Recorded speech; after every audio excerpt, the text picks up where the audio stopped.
Welcome to Shri చక్ర news బులెటిన్ల ముందుగా headlines. CCI పత్తి కొనుగోలు పరిశీలించిన సంగారెడ్డి జిల్లా కలెక్టర్ వల్లూరి క్రాంతి. శ్రీ చైతన్య స్కూల్ క్యాంపస్లో రక్తదాన శిబిరం. వరంగల్ జిల్లాలోని భద్రకాళి చెరువుకు గండి కొట్టనున్న అధికారులు.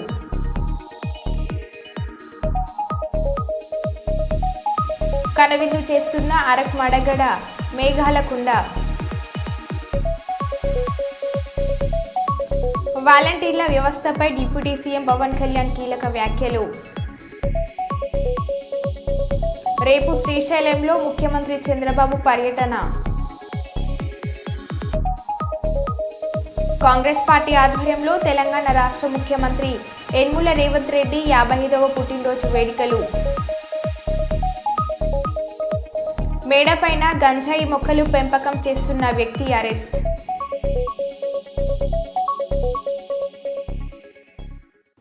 ఇక వివరాల్లోకి వెళ్తే, కర్నూలు జిల్లా ఎమ్మిగనూరు ఎంపీ చర్చి రోడ్డు పనులు ప్రారంభం చేయడం జరిగింది.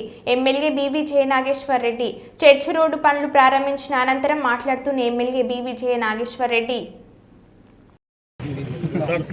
ఒకటి సార్ అయితే మీకు తగ్గట్టుగా హార్డ్ వర్క్. ఈరోజు ఎమ్మెగనూరు పట్టణంలో కీర్తిశేషులు నా తండ్రి బీవీ మోహన్ రెడ్డి గారు ఉన్న రోజు నుంచి కూడా నీలకంఠేశ్వర జాతర అంటే చాలా వైభవపేతంగా జరిగేటువంటి కార్యక్రమం మా నియోజకవర్గంలో. లక్షలాది మంది భక్తులు కలిసేటువంటి కార్యక్రమానికి ఎమ్మెగనూరు పట్టణాన్ని దేదీప్యమానంగా తయారు చేసి సుందరీకరణలో భాగంగా రోడ్లు కానీ కలర్లు కానీ అదే రకంగా వివిధ అభివృద్ధి కార్యక్రమాలు చేసేటువంటి ప్రక్రియలో ఈరోజు టౌన్లో మీరు చూస్తున్నారు. వైఎస్ఆర్ సర్కిల్ దగ్గర నుంచి దాదాపుగా నేను నిలబడినటువంటి ఎంబీ చర్చ్ రోడ్డు వరకు అన్ని రోడ్లు, అదే రకంగా బ్లాక్ టాప్ రోడ్స్తో పాటు గతంలో నేను ఎమ్మెల్యేగా ఉన్నప్పుడు చేసిన రోడ్డు వైడనింగ్ ఏదైతే ఉందో ఆ వైడనింగ్తో పాటు పోల్స్ కావచ్చు, అదే రకంగా రోడ్స్ కావచ్చు, అవన్నీ కూడా వేసి ఆ వైడనింగ్ రోడ్స్తో పాటు ఇక్కడ ఉన్నటువంటి మన గంజాయిల సర్కిల్ ఏదైతే ఉందో మనం ఇప్పుడు వెళ్తాము అక్కడ నుంచి ఎద్దుల మార్కెట్ వరకు మెయిన్ రోడ్డు వరకు కూడా వైడనింగ్ చేస్తూ ఆ రోడ్డును కూడా వేయబోతున్నాం. ఇది ముఖ్యంగా గత 5 సంవత్సరాలు ఎమ్మెగనూరు పట్టణాన్ని వైసీపీ ప్రభుత్వంలో అధికారంలో ఉన్న రోజున గాలికి వదిలేశారు. కనీసం తాగునీటికి సంబంధించి రోడ్లు కానీ కాలువలు కానీ ఇంటి ముందు కాలువలు కూడా శుభ్రం చేయని దయనీయ స్థితి ఆ రోజు పరిస్థితి. ఈరోజు మళ్ళీ ఈ అభివృద్ధి కార్యక్రమాలన్నీ గాడిలో పెట్టి ఇక్కడ ఉన్నటువంటి ఎమ్మెగనూరు పట్టణాన్ని నెంబర్ 1 మున్సిపాలిటీగా తీర్చిదిద్దే కార్యక్రమంలో ఈ యొక్క అభివృద్ధి కార్యక్రమాలను చేస్తున్నాం. రానున్న రోజుల్లో అతి త్వరగా నీలకంఠేశ్వర జాతర వచ్చే సమయానికి ఎమ్మెగనూరు మళ్ళీ కొత్త పెళ్లి కూతురులాగా తయారు చేసి ఈ యొక్క ఎమ్మెగనూరు పట్టణాన్ని అన్ని రంగాల్లో ముందుకు తీసుకోవడం జరుగుతుంది. సరే, ఎంత సార్ ఇప్పుడు ఎంత అమౌంట్ శాంక్షన్? దాదాపు 2 కోట్ల రూపాయల నిధులతో ఈ కార్యక్రమాలన్నీ చేపడుతున్నాం. ఇది ప్రత్యేకంగా ఎందుకంటే ఈ అభివృద్ధి నిధులు కూడా నేను చెప్తున్నా అతి కష్టం మీద ఎక్కడ చూసినా ఈరోజు గత ప్రభుత్వం చేసిన తప్పిదాల వల్ల వ్యవస్థలన్నీ నాశనమైతే ఇటు నారా చంద్రబాబు నాయుడు గారు ముఖ్యమంత్రి వర్యులకు, అదే రకంగా మున్సిపల్ శాఖ మంత్రులు నారాయణ గారికి ప్రత్యేక ధన్యవాదాలు చెప్తున్నాం. ఎన్ని కష్టాలున్నా ఇబ్బందులున్నా కూడా కేంద్ర రాష్ట్ర సంయుక్తంగా ఉండేటువంటి నిధులతోటి ఈరోజు ఈ కార్యక్రమాలన్నీ జరుగుతున్నాయి. కూటమి అభ్యర్థిగా కూటమి ప్రభుత్వంలో ఈరోజు నరేంద్ర మోడీ గారు ప్రధానమంత్రి గారి నాయకత్వంలో వికసిత్ భారత్ అంటుంటే రాష్ట్రంలో వికసిత్ ఆంధ్రప్రదేశ్ అని చెప్పి డిప్యూటీ సీఎం పవన్ కళ్యాణ్ గారు, ముఖ్యమంత్రి వారు నారా చంద్రబాబు నాయుడు గారు అందరం కూడా ప్రత్యేకంగా కూటమి నాయకులందరూ కలిసి ఈ అభివృద్ధి కార్యక్రమాల్లో వారి వంతు చేయినిస్తూ రాష్ట్రంలో మున్సిపాలిటీల్లో ఈరోజు మా ఎమ్మెగనూరు నియోజకవర్గ మున్సిపాలిటీలో ప్రత్యేకంగా ఈ అభివృద్ధి కార్యక్రమాలకి నిధులు ఇచ్చినందుకు వారికి ప్రత్యేక ధన్యవాదాలు తెలుపుతున్నాను. ఒకటి సార్ అయితే మీకు తగ్గట్టుగా హార్డ్ వర్క్. ఈరోజు ఎమ్మెగనూరు పట్టణంలో కీర్తిశేషులు నా తండ్రి బీవీ మోహన్ రెడ్డి గారు ఉన్న రోజు నుంచి కూడా నీలకంఠేశ్వర జాతర అంటే చాలా వైభవపేతంగా జరిగేటువంటి కార్యక్రమం మా నియోజకవర్గంలో. లక్షలాది మంది భక్తులు కలిసేటువంటి కార్యక్రమానికి ఎమ్మెగనూరు పట్టణాన్ని దేదీప్యమానంగా తయారు చేసి సుందరీకరణలో భాగంగా రోడ్లు కానీ కలర్లు కానీ అదే రకంగా వివిధ అభివృద్ధి కార్యక్రమాలు చేసేటువంటి ప్రక్రియలో ఈరోజు టౌన్లో మీరు చూస్తున్నారు. వైఎస్ఆర్ సర్కిల్ దగ్గర నుంచి దాదాపుగా నేను నిలబడినటువంటి ఎంబీ చర్చ్ రోడ్డు వరకు అన్ని రోడ్లు అదే రకంగా బ్లాక్ టాప్ రోడ్స్ తో పాటు గతంలో నేను ఎమ్మెల్యేగా ఉన్నప్పుడు చేసిన రోడ్డు వైడనింగ్ ఏదైతే ఉందో ఆ వైడనింగ్ తో పాటు పోల్స్ కావచ్చు, అదే రకంగా రోడ్స్ కావచ్చు, అవన్నీ కూడా వేసి ఆ వైడనింగ్ రోడ్స్ తో పాటు ఇక్కడ ఉన్నటువంటి మన గంజాయిల సర్కిల్ ఏదైతే ఉందో మనం ఇప్పుడు వెళ్తామో అక్కడ నుంచి ఎద్దుల మార్కెట్ వరకు మెయిన్ రోడ్డు వరకు కూడా వైడనింగ్ చేస్తూ ఆ రోడ్డును కూడా వేయబోతున్నాం. ఇది ముఖ్యంగా గత 5 సంవత్సరాలు ఎమ్మిగనూరు పట్టణాన్ని వైసీపీ ప్రభుత్వంలో అధికారంలో ఉన్న రోజున గాలికి వదిలేశారు. కనీసం తాగునీటికి సంబంధించి రోడ్లు గాని కాలువలు గాని ఇంటి ముందు కాలువలు కూడా శుభ్రం చేయని దయనీయ స్థితి ఆ రోజు పరిస్థితి. ఈ రోజు మళ్లీ ఈ అభివృద్ధి కార్యక్రమాలన్నీ గాడిలో పెట్టి ఇక్కడ ఉన్నటువంటి ఎమ్మిగనూరు పట్టణాన్ని నెంబర్ 1 మున్సిపాలిటీగా తీర్చిదిద్దే కార్యక్రమంలో ఈ యొక్క అభివృద్ధి కార్యక్రమాలు చేస్తున్నాం. రానున్న రోజుల్లో అతి త్వరగా నీలకంఠేశ్వర జాతర వచ్చే సమయానికి ఎమ్మిగనూరు మళ్లీ కొత్త పెళ్లి కూతురులాగా తయారు చేసి ఈ యొక్క ఎమ్మిగనూరు పట్టణాన్ని అన్ని రంగాల్లో ముందుకు తీసుకోవడం జరుగుతుంది. సరే, ఎంత సార్ ఎంత అమౌంట్ శాంక్షన్? దాదాపు 2 కోట్ల రూపాయల నిధులతో ఈ కార్యక్రమాలన్నీ చేపడుతున్నాం. ఇది ప్రత్యేకంగా ఎందుకంటే ఈ అభివృద్ధి నిధులు కూడా నేను చెప్తున్నా అతి కష్టం మీద ఎక్కడ చూసినా ఈ రోజు గత ప్రభుత్వం చేసిన తప్పిదాల వల్ల వ్యవస్థలన్నీ నాశనమైతే ఇటు నారా చంద్రబాబు నాయుడు గారు ముఖ్యమంత్రి వర్యులకు, అదే రకంగా మున్సిపల్ శాఖ మంత్రులు నారాయణ గారికి ప్రత్యేక ధన్యవాదాలు చెప్తున్నాం. ఎన్ని కష్టాలున్నా ఇబ్బందులున్నా కూడా కేంద్ర రాష్ట్ర సంయుక్తంగా ఉండేటువంటి నిధులతోటి ఈరోజు ఈ కార్యక్రమాలన్నీ జరుగుతున్నాయి. కూటమి అభ్యర్థిగా కూటమి ప్రభుత్వంలో ఈరోజు నరేంద్ర మోడీ గారు ప్రధానమంత్రి గారి నాయకత్వంలో వికసిత్ భారత్ అంటుంటే రాష్ట్రంలో వికసిత్ ఆంధ్రప్రదేశ్ అని చెప్పి డిప్యూటీ సీఎం పవన్ కళ్యాణ్ గారు, ముఖ్యమంత్రి వారు నారా చంద్రబాబు నాయుడు గారు అందరం కూడా ప్రత్యేకంగా కూటమి నాయకులందరూ కలిసి ఈ అభివృద్ధి కార్యక్రమాల్లో వారి వంతు చేయినిస్తూ రాష్ట్రంలో మున్సిపాలిటీల్లో ఈరోజు మా ఎమ్మిగనూరు నియోజకవర్గ మున్సిపాలిటీలో ప్రత్యేకంగా ఈ అభివృద్ధి కార్యక్రమాలకి నిధులు ఇచ్చినందుకు వారికి ప్రత్యేక ధన్యవాదాలు తెలుపుతున్నాను. వైజాగ్లోని అరకులోయ గురించి ప్రత్యేకంగా చెప్పనక్కర్లేదు. అక్కడి ఒకే ప్రకృతి రమణీయ ప్రదేశం ఇప్పుడు వెలుగులోకి వచ్చింది. కొండల మధ్య పాలకల్లడిని తలపించేలా మాడగడలో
నిన్న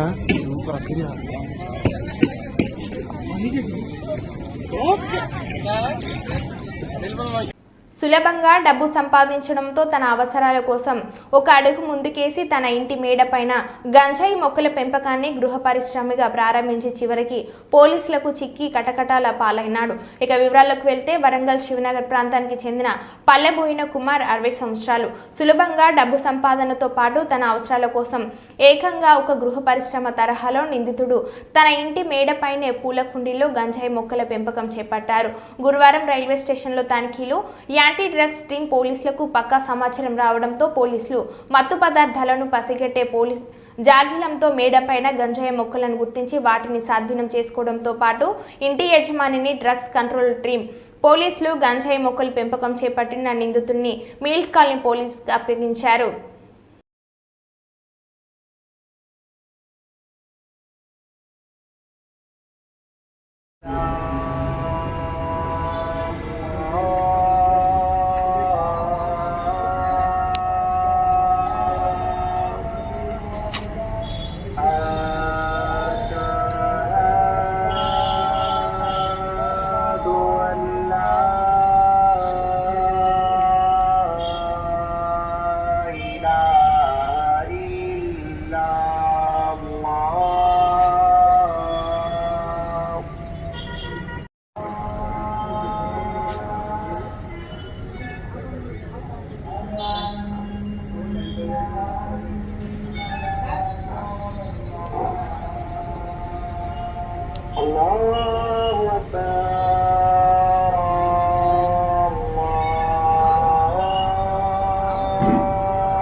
సత్తెనపల్లిలో రోడ్డు పక్కన ఆగి టీ తాగిన మంత్రి నాదెండ్ల మనోహర్. రైస్ మిల్లు తనిఖీల కోసం పల్నాడు జిల్లా సత్తెనపల్లి వచ్చిన నాదెండ్ల రోడ్డు పక్కనే కారు ఆపి బండి కొట్టు వద్ద టీ తాగిన మంత్రి నాదెండ్ల అక్కడ సామాన్యులను నిత్యావసర ధరలపై ఆరా తీసిన మంత్రి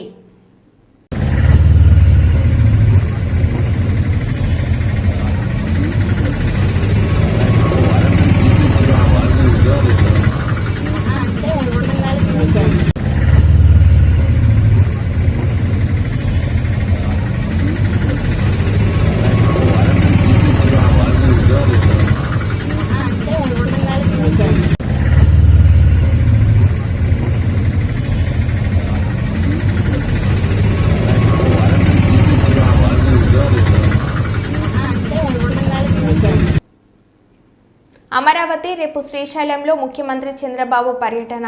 ప్రకాశం బ్యారేజ్ నుంచి శ్రీశైలానికి స్టీవెన్లో వెళ్లనున్న చంద్రబాబు, స్వామి అమ్మవార్లను దర్శించుకోనున్న చంద్రబాబు, ముఖ్యమంత్రి చంద్రబాబు పర్యటన నేపథ్యంలో కట్టుదిట్టమైన ఏర్పాట్లు.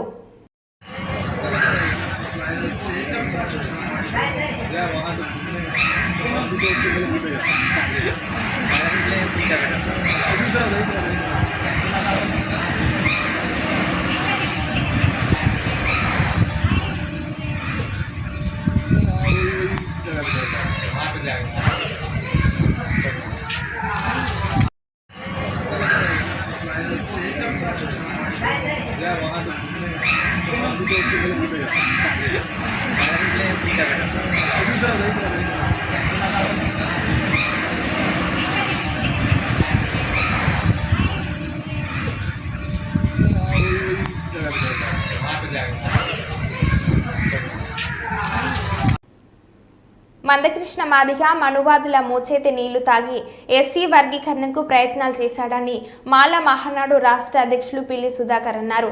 ఎస్సీ వర్గీకరణకు వ్యతిరేకంగా చేపట్టిన పాదయాత్ర వెంకట్రామ జంక్షన్ నుండి నిర్వహించారు. కాశీబుగ్గ కార్పొరేషన్లో ఉన్న అంబేద్కర్ విగ్రహానికి పూలమాలలు వేసి నివాళులు అర్పించారు. ఎస్సీలో ఏబీసీ వర్గీకరణ చేయకూడదని ప్రధాన డిమాండ్తోనే ఈ పాదయాత్ర చేస్తున్నామని అన్నారు.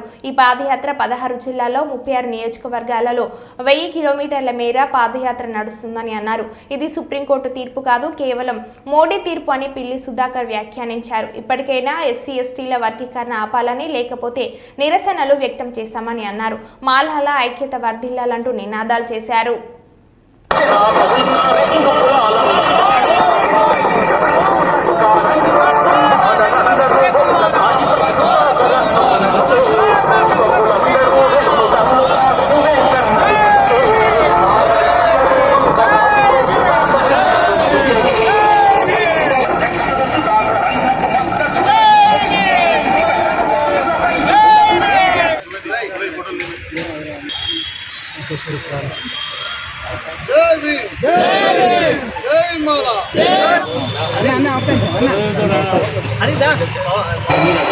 అక్టోబర్ 20వ తారీఖున రాజ్యాంగ వ్యతిరేకమైనటువంటి అశాస్త్రీయమైనటువంటి ఎస్సీ వర్గీకరణ ప్రయత్నాలను కేంద్ర రాష్ట్ర ప్రభుత్వాలు మానుకోవాలని చెప్పి డిమాండ్ చేస్తూ ఈ రాష్ట్రంలో మానవులపై జరుగుతున్న అసత్య ప్రచారాన్ని బద్దలు కొడుతూ వాస్తవాల్ని జనసమూహం ముందు ఉంచడానికి జాతీయ మాలమాల ఆధ్వర్యంలో భద్రాచలంలో 20వ తారీఖున అక్టోబర్ 20వ తారీఖున ప్రారంభమైంది మాలల మహాపాదయాత్ర. ఈరోజు 14వ రోజు. నేటికి 300 కిలోమీటర్లు పూర్తయినాయి. ఈ యొక్క పాదయాత్ర వరంగల్, కరీంనగర్, మంచిర్యాల, జగిత్యాల, సిరిసిల్ల, సిద్దిపేట, రామాయపేట, మెదక్, తుఫాన్ ఇలా హైదరాబాద్కు చేరుకుంటూ డిసెంబర్ 1వ తారీఖున ఈ యొక్క పాదయాత్ర ముగుస్తుంది. మొత్తం 1000 కిలోమీటర్లు, 16 జిల్లాలు, 35 నియోజకవర్గాలలో ఈ యొక్క పాదయాత్ర కొనసాగుతుంది. మా లక్ష్యం ఒకటే, అశాస్త్రీయమైనటువంటి వర్గీకరణ అంశాన్ని వదిలిపెట్టాలి. మానవులపై జరుగుతున్నటువంటి కుట్రపూరిత ఆరోపణలు ఏవైతున్నాయో, మానవుల జనాభా తక్కువ ఉందని చెప్పి మాదిగల యొక్క సొత్తును దోచుకుంటున్నట్టు, వాళ్ళ ఉద్యోగాలను సర్వం దోచుకున్నట్టుగా ఏదైతే ప్రచారం చేస్తా ఉన్నారో ఆ ప్రచారాన్ని తక్షణమే బంద్ పెట్టాలని చెప్పి మేము డిమాండ్ చేస్తా ఉన్నాం. అంతేకాకుండా ఈ వర్గీకరణ అనేది స్పష్టంగా మేము చెప్పాల్సుకున్నాం. ఎస్సీల మధ్యన అనైక్యతను తీసుకొచ్చేటువంటి అంశం, ఈ దేశంలో అనిశ్చితిని తీసుకొచ్చేటువంటి అంశం. ఈ వర్గీకరణ ద్వారా అనైక్యత గురైనటువంటి ఈ దళితులు ఎప్పటికి కూడా రాజ్యాధికారాన్ని పోకుండా ఉండడానికి పాలకులు, అదేవిధంగా అగ్రవర్ణాలు, మనవాదులు కలిసి ఆడుతున్నటువంటి గేమ్లో మా దళితులు మొత్తం బాధ్యతలు కాబట్టి దయచేసి అందరూ అప్రమత్తంగా, అది మాల కావచ్చు మాది కావచ్చు, అప్రమత్తంగా ఉండాలని చెప్పి నేను కోరుతా ఉన్నాను. గౌరవ మా మందకృష్ణ మా దగ్గర విజ్ఞప్తి చేస్తున్న వేదిక ద్వారా, అయ్యా మీరు మీ పోరాటం నిర్వహిస్తున్న సంతోషం, కానీ ఈరోజు మీరు చేస్తున్న పోరాటం అది రాజ్యాంగం విరుద్ధం. ఈరోజు ఆర్టికల్ 341లో అంబేద్కర్ గారు పెట్టింది అంటరాని కులాలను తీసుకొచ్చి పెట్టింది. ఇక దాంట్లో మళ్ళీ రిజర్వేషన్ అంటే అది శాస్త్రీయబంది కాదని చెప్పి మీ సందర్భంగా తెలియజేస్తూ, మనవాదుల చేతుల కింద మోచేతి కింద నీళ్ళు తాగడం బంద్ చేసి వాళ్ళ ఏజెంట్గా మారొద్దని చెప్పి దయచేసి విజ్ఞప్తి చేస్తాను కృష్ణమాది గారికి. అదేవిధంగా ఈరోజు రేవంత్ రెడ్డి గారు కూడా ముఖ్యమంత్రి హోదాలో మన వర్గీకరణ చేస్తామని చెప్పి ప్రకటన చేస్తాను. వారికి ఒకటే చెప్పాల్సుకున్నాం, ఈరోజు మాలలో కష్టపడితేనే ఈరోజు మీరు ముఖ్యమంత్రి పదవిలో ఉన్నారు.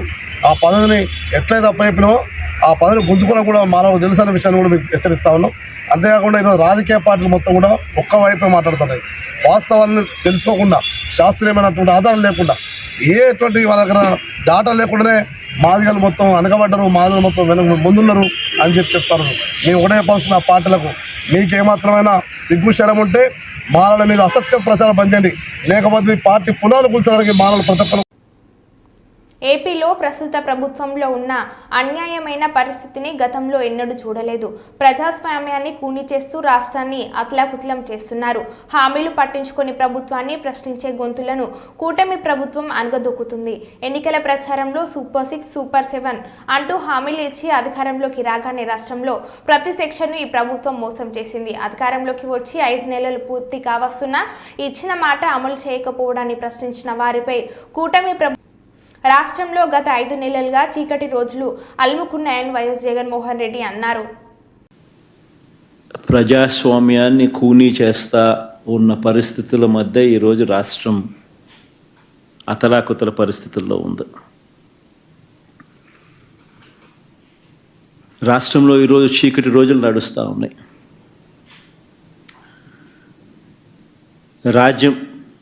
రాష్ట్రంలో ఎక్కడ కూడా ఎన్నికలప్పుడు ఏం చెప్పారు, ఎన్నికలప్పుడు మనం ఏమి చెప్పాము, ఏమి చేస్తూ ఉన్నాము అన్నది పక్కకి వెళ్ళిపోయింది.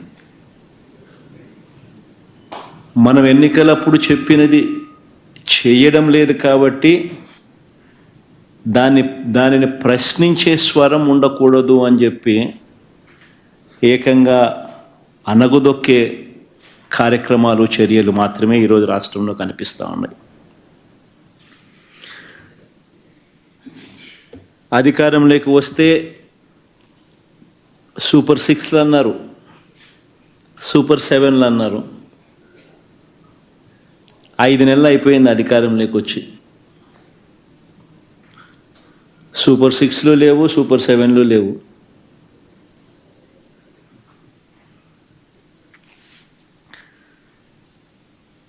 ప్రతి సెక్షన్ను మోసం చేశారు.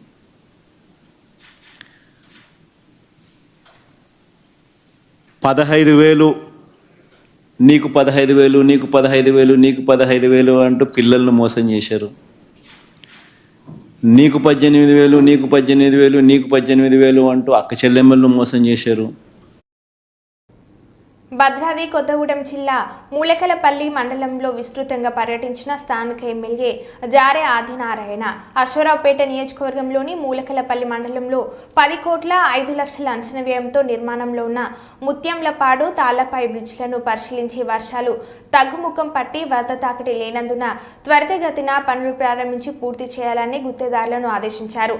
అనంతరం మండల కేంద్రంలో మీడియా సమావేశం ఏర్పాటు చేసి అన్నారం, సీతారాంపురం, గుర్రాలకుంట గ్రామాలను అనుసంధానం చేస్తూ నూతనంగా 3 బ్రిడ్జిలు, వీకే రామవరానికి 1 బ్రిడ్జి మంజూరు అయ్యాయని 5,90,00,000 రూపాయల అంచనా వ్యయంతో ఈ బ్రిడ్జిలు నిర్మాణం చేపట్టబోతున్నామని, అలాగే కుమ్మరిపాడు, చాపరాలపల్లి మధ్య బ్రిడ్జి నిర్మాణం కూడా త్వరలోనే చేపడతామని తెలిపారు. ఈ కార్యక్రమంలో కాంగ్రెస్ పార్టీ నాయకులు, కార్యకర్తలు, అధికారులు తదితరులు పాల్గొన్నారు. అటు గుర్రలకుంట కానీ, అన్నారం కానీ, సీతారాంపురం కానీ గ్రామాలు ఆ రోజు నాకు కొన్ని సమస్యలు చెప్పడం జరిగింది. ఒక చోట ఒక బ్రిడ్జిని దాటి ఇంకో బ్రిడ్జికి వెళ్ళడానికి సమస్య చాలా ఉందనే ఆలోచనతో వాళ్ళు విన్నవించారు. మొదటి దశగా ఈ మండలానికి 5,90,00,000తో రూపకల్పన విధంగా నేను తీసుకురావడంతో పాటు ముందుగా ఏదైతే లోతట్టు ప్రాంతమైనటువంటి అన్నారం కానీ, సీతారాంపురం కానీ, గుర్రాలకుంట కానీ ఆ ప్రాంతాలకు ఉన్నటువంటి 3 బ్రిడ్జిలు నేను శాంక్షన్ తీసుకురావడం జరిగింది. అదేవిధంగా అదేవిధంగా మొదటి ములకల్పల్లి మనకు సంబంధించింది గుర్రలకుంట నుండి సీతారాంపురం వరకు ఉన్నటువంటి హై లెవెల్ బ్రిడ్జి, దానికి 2,10,00,000 రూపాయలు. గుర్రలకుంట వరకు 3 బ్రిడ్జిలు ఉన్నాయి. దాంట్లో ఒక బ్రిడ్జికి వచ్చేసి 2,10,00,000 రూపాయలు. ఇంకొక హైవేలో ఉన్నటువంటి బ్రిడ్జి 1,60,00,000 రూపాయలు. ఇంకొకటి వచ్చేసి అది కూడా 1,60,00,000 రూపాయలు. ఇంకొకటి మనకి ఇంకొక బ్రిడ్జ్ కూడా, దానికి మనం ఇప్పుడు వికే రామారం దగ్గర ఉన్న బ్రిడ్జ్ కూడా మనం దాన్ని శాంక్షన్ చేయగలిగినాం. దానికి కూడా మనకి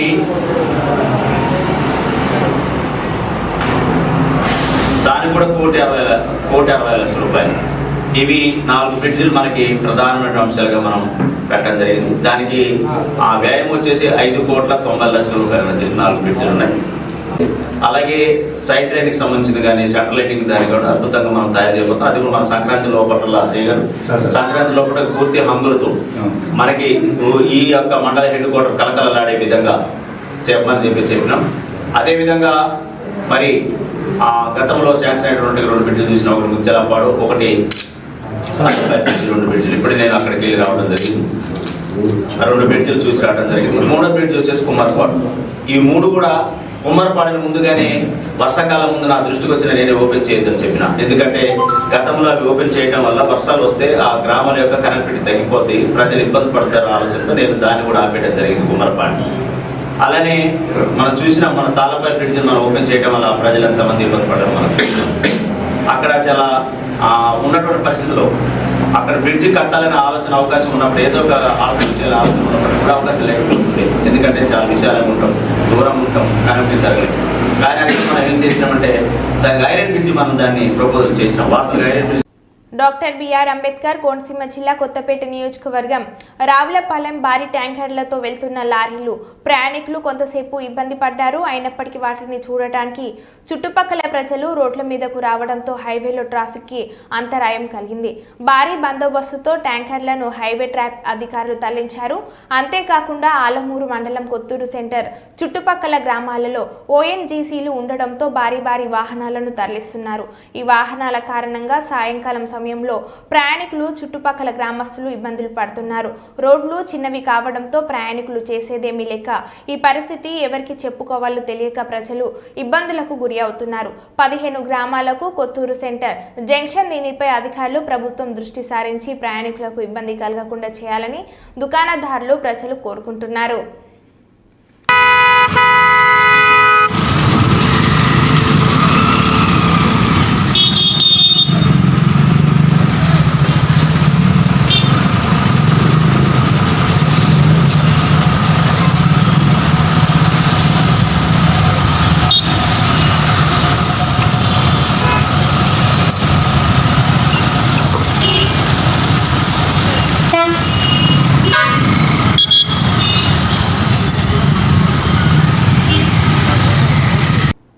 మరో బులెటిన్లో మళ్ళీ కలుద్దాం. Stay tune.